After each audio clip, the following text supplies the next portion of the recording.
नमस्कार दोस्तों, मैं doctor Monika Sachdeva, medical director Pravi hospital.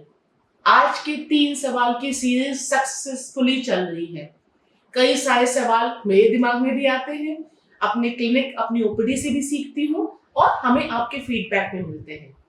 तो यही आज के 3 सवाल की सीरीज को आगे बढ़ाते हुए मैं आज पहला सवाल जो आपका जवाब देना चाहूंगी वो ये, प्रेगनेंसी किट में पॉजिटिव आया लेकिन 2 हफ्ते बाद ब्लीडिंग शुरू हो गई, ऐसा क्यों हुआ? यूपीटी पॉजिटिव आया, घर में मिठाइयां बट गई, पर आगे जाके 2-3 हफ्ते में ब्लीडिंग शुरू हो गई, ऐसा क्यों हुआ मेरे साथ? ये अक्सर देखा जाता है।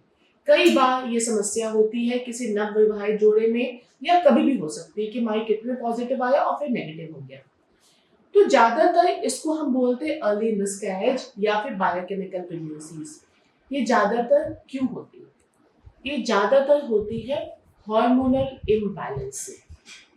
हार्मोनल इम्बैलेंस जो पीसीओडी की महिला में हो सकती है, या जिनका एग रिजर्व कम हो रहा है, जिनका एएमएच पुअर है, उनमें हो सकती है। जिनकी एज एडवांस हो रही है, 35, 39, 40, 42, 45 तक पहुंची है, उनमें भी ये हो सकती है। ऐसा देखा गया है कि इनमें ज्यादातर जो भ्रूण है वो शायद एम्ब्रियोलॉजिकली बहुत हेल्दी नहीं होता, वो एक एम्नियोप्लाइड एम्ब्रियो होता है।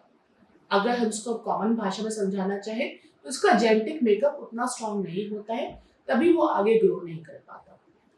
कभी कभी थायराइड अगर बढ़ा हुआ है, आपका टीएसएच बढ़ा हुआ है, आपको हाइपोथायराइडिज्म है, तो भी यूपीटी में पॉजिटिव आकर के बाद में फॉल कर जाता है। कभी कभी यूपीटी जो है वो भी सही किट प्रॉपर्ली हमको रिलायबल रिपोर्ट नहीं देती है।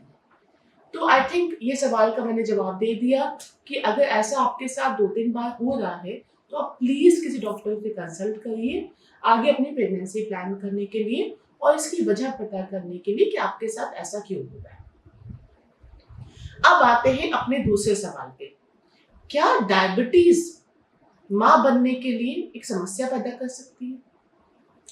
डायबिटीज के बारे में हमने पिछले बहुत सारे वीडियोस बनाए हैं। डायबिटीज एक तरह की एपिडेमिक इंडिया में है और आगे जाके होने वाली है। डायबिटीज अगर अनकंट्रोल्ड है तो डेफिनेटली वो आपकी प्रेगनेंसी में बहुत बड़ी समस्या कर सकती है। इसलिए अगर आपको पता है कि आप डायबिटिक हो और आपको प्रेगनेंसी प्लान करनी है, तो आप प्लीज अपना HbA1c ग्लाइकोसाइलेटेड हीमोग्लोबिन जरूर करवाइए। उसका लेवल अगर 6.5 और उसके नीचे है तभी आप आगे प्रेगनेंसी के लिए सोचिए। नहीं तो डायबिटीज आपके साथ साथ आपके बच्चे को दिक्कत कर सकती है, बच्चे में बनावटी प्रॉब्लम हो सकती है, बच्चा बहुत ज्यादा वेट में ज्यादा हो सकता है, लार्ज फॉर जेस्टेशन हो सकता है, या बच्चा बहुत कमजोर हो सकता है, बच्चा अचानक से पेट में खत्म भी हो सकता है। तो हाँ दोस्तों, डायबिटीज एक तरह की समस्या है प्रेगनेंसी में, लेकिन हाँ अगर डायबिटीज आपकी कंट्रोल्ड है और आप प्रॉपर अच्छी इलाज में, प्रॉपर कंट्रोल डाइट में, प्रॉपर मेडिकल सलाह से चलते हो, तो एक डायबिटिक मदर हेल्दी प्रेगनेंसी कर सकती है। तीसरा सवाल, क्या रसौली अबॉर्शन या मिसकैरेज की वजह हो सकती है? रसौली जिसे हम इंग्लिश में बोलते हैं फाइब्रॉइड, मतलब यूट्रस के अंदर एक मस्कुलर ग्रोथ। अब फाइब्रॉइड का साइज क्या है और उसकी लोकेशन क्या है, ये 2 चीजें बहुत इंपॉर्टेंट है, तभी हम बोल सकते हैं कि वो मिसकैरेज की वजह हो सकती है। अगर फाइब्रॉइड आपका बच्चेदानी के अंदरूनी हिस्से में है, जिसे हम मेडिकल भाषा में कहते हैं सब म्यूकोजल फाइब्रॉइड, तो ये प्रेगनेंसी आने में दिक्कत करती है और मिसकैरेज की बहुत इंपॉर्टेंट वजह होती है।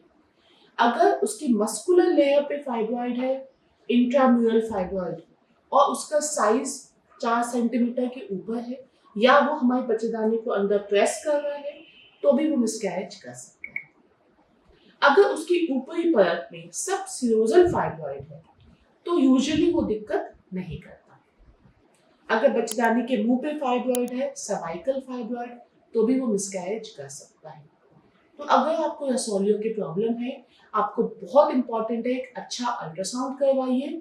आपको पता होना चाहिए आपका फाइब्रॉइड का साइज क्या है और उसकी लोकेशन क्या है, और आपको ऐसा अल्ट्रासाउंड रूटीनली करवाना चाहिए, देखने के लिए कि कहीं साइज उसका बढ़ तो नहीं रहा है। फाइब्रॉइड्स को सीरियसली लेना है। फाइब्रॉइड्स की टेंडेंसी इंडियन वुमेन में बहुत हाई है, इसलिए फाइब्रॉइड्स को हम नजरअंदाज नहीं कर सकते। नमस्कार।